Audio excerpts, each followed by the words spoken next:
So first of all, thank you so much, Narsi and IIT Madras Energy Consortium for giving me this opportunity to present my idea. And also my students sitting over there from Geetam University, Hyderabad, Praneeth and Abhilash, Harini and Pravalika. Thanks a lot for the team. The water sustainability snapshot reminded me of my childhood days where my mother used to walk about 45 minutes to get some 15 liters of water, drinking water. And we used to fight a lot at water tankers in summers just to get some 2 containers of water. So moving on, we have a venture called Viswambhara. What we do is sustainable and regenerative agricultural farms through permaculture. And I also represent Geetam University as a startup coach. So what are we trying to solve here? There are numbers which we already know. I'll just go through it once again. India consumes about 25.6 million tons of fertilizers every year, and Punjab being the top.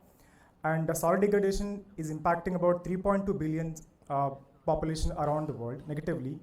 And by 2050, 90% of the soil could be degraded if we don't act now. And India receives over about 4,000 billion cubic meters of water through rains, but only 411 BCM is harvested that seep into the soil, and we are using more than 60%, and that's the reason for the dangerous levels of groundwater, and the numbers goes on. I'll present one more dangerous number. So yeah, the sperm count of men across the world has decreased by over 50% in the last 50 years from Hebrew University. I think this is a nature way of responding to the humanity for whatever damage we have done in the last 150 years. So if this can't awaken us to respond to climate change, so what else can? So I've scared you enough. We have a solution. The first is climate change. I don't have to talk about climate change. We all know the numbers and across the world what's happening with plastic and soil and water and everything. And also soil degradation. We as an organization, we don't see climate change and food security differently. They're two interlinked. So these two are the problems we're going to solve specifically.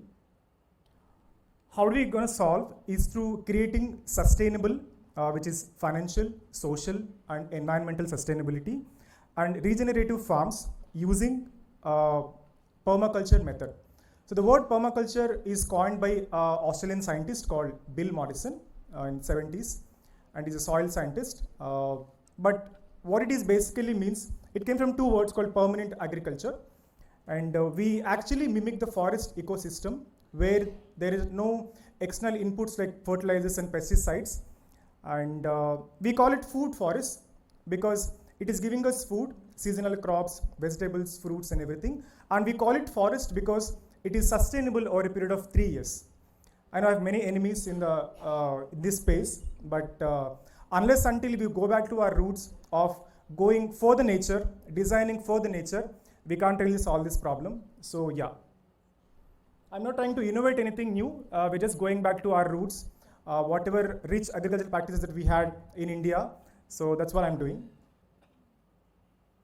Our customer segments: individual landowners with a land bank of 100 feet to 100 feet and above 100 acres also, and institutional landowners who would convert them into layouts, plots, and residential complexes.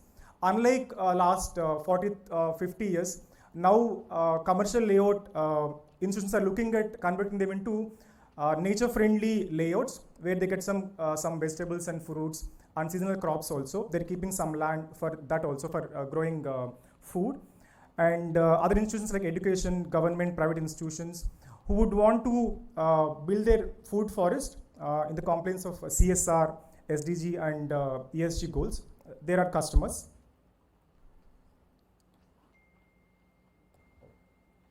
Sorry. So it missed it. How do we do it? We onboard whatever clientele I've spoken about, and we do need analysis. What do they expect? And we don't really agree for a fancy need, like saying we want a swimming pool in a dryland region. We say no, it's not possible. And whatever is possible to that land, to that area, with respect to crops and water systems and water table, we do it. And second, we onboard the local community, the local farmers and local workers to help us with. And then we design the land as per the requirements of the client. And we do initial level of soil test and contouring and everything. Then we do initial plantation and then post-plantation services. And also we do seasonal level, seasonal interventions as per the location. That's how we usually do. Couple of photographs from a recent project. In the right corner, in the COVID, we couldn't get a veterinary doctor, so we had to help our midwife to help a cow to deliver. And a couple of designs that we do, and the soil test, how we do. And a couple of milestones, we got seed funding from Mrs. Rajamouli sir in 2020. And I'm a Terra.do fellow. I got pre-incubated from Terra.do. And currently at Githam University, in partnership with Northeastern University, one of the partnership program for us. And we have done 15 projects around Hyderabad and 2 in Vizag, and 20 work in progress, impacting about 120 acres. And mentors, first Aranya Agriculture Alternatives founders Narasana Koppula and Padma Koppula. They have built India's first permaculture food forest in dry land in Jahirabad near Hyderabad, where they just got 6-inch soil and rest all is a sheet rock, and they have some 30 varieties of mangoes and many varieties of papaya and vegetables and crops, and few others with diverse experience.